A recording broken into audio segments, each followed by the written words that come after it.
Hi, John. Hi, Can Nikki. you briefly introduce yourself and what first made you join Toastmasters? Thanks, Nikki. M My name's John Ledger, and I've been a Toastmaster since 2019. I first heard about Toastmasters from my sister, who has been in Toastmaster quite some time. And around the contest time in 2019, so around early September-ish, I think it was, I was invited by my sister to a contest at Cranbourne Toastmasters Club. And I Mhm. walked in and was in awe of what I saw. Um, it was very, by the time we left, I was already thinking, yeah, I need to get in on this. N Not because I had a fear of public speaking, but because I thought it was a good way um, to develop my communication skills so that I was a more effective communicator. Mhm. So to develop your communication skills, that made you first join Toastmasters. Yeah, and on top of that, to get a bit more concise with what I say. Mm. Mm. And Toastmasters is just about public speaking.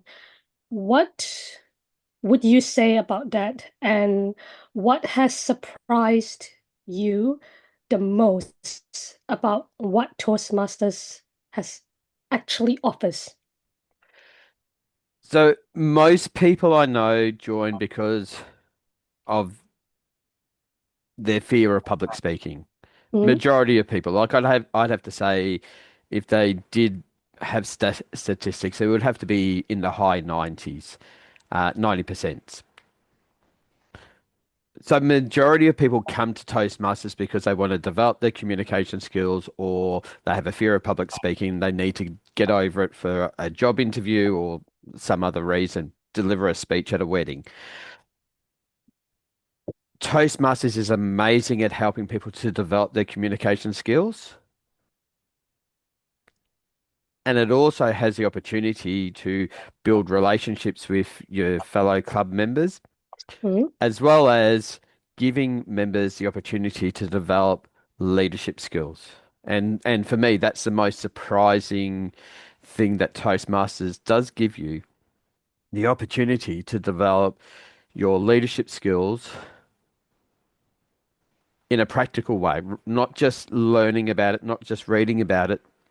mm, You learn about it as you do the job, and that's something I recently learned. You learn the job as you're doing it, and then you mm, pass it on to someone else, and you can then guide and support them. mm. Yeah. And also, you've just been appointed as area director.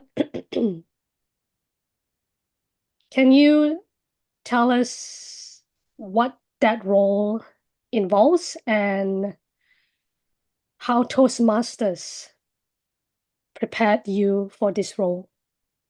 Thanks, Nikki. Yes, as you mentioned, I've just been appointed the area director for Area B1, which is the area that covers Lynbrook Toastmasters, Berwick, Cranbourne, Frankston, and Mornington. My role as the area director is to guide and support the leadership from both, not both, from all these clubs. Mm, There's more than one. That from all the clubs, as well as being their first point of call with the wider district leadership in District 73. Um, how has Toastmasters helped me develop the skills for this? Taking on leadership opportunities.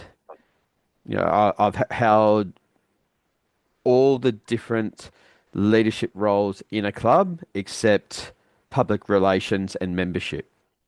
Uh, Taking those opportunities and learning how the different aspects work together and the different skills that we pick up. that's what's helped to get me to this point. And the Mm. benefit, or the best part of it is I get to take all the skills that I learn in Toastmasters into my profession during the day. And what kind of leadership skills have you developed through Toastmasters that you use, in your daily life or career? The biggest two that come to mind is strategic planning. Hmm. And that's just something that's recently come through to me. Mainly because recently I've taken on two different projects in Toastmasters, a mentoring program as well as a program called Speechcraft, which is an intensive communication program that we do for people outside of Toastmasters. And the planning that I've had to do for both these projects has really helped to enhance my ability to break things down into small, manageable parts, which then lead into the second main skill that I've been developing probably over the last 3 to 4 months, maybe 6 months, and that is delegation. And as a Mm. leader, I feel that is one of your most powerful tools that you can learn.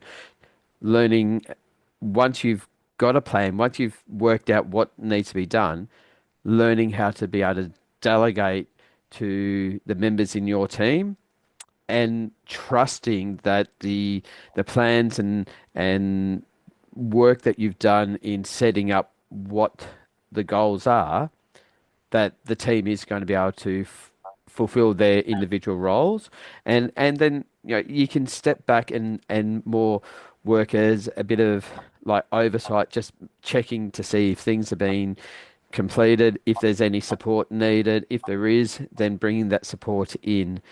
Uh, so planning and delegation have been the two key aspects of leadership that have really supported me, particularly Mm. recently. Yeah.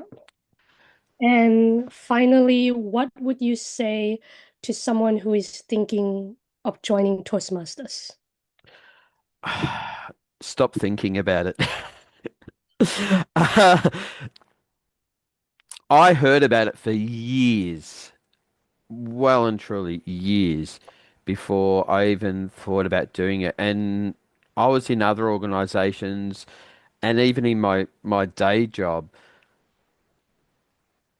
I actually missed a lot of benefit that I would have had I've come into Toastmasters earlier. Mm. I One of the things I say to visitors when they come to the clubs that I'm in and new members in the club, it is the best investment you can make in yourself. Every cent that you spend, which really isn't, compared to the investment that we can do if we want to do public speaking outside of Toastmasters, but even beyond that, like if we wanted to look at hobbies and things like that, Toastmasters gives you back so much more for every cent that you've spent, and it becomes, less about what you're spending and what you're learning. And you're getting friendships, you're getting leadership opportunities, you're refining your communication skills, and it is something that you can take everywhere with you. So just sign up. It is going to be something that you will not regret. Mm. Well, thank you so much for your time, John, and I appreciate what you have said. And yeah, thank you so much. Thank you, Nikki, for your time, and I look forward to sharing my journey and watching your journey.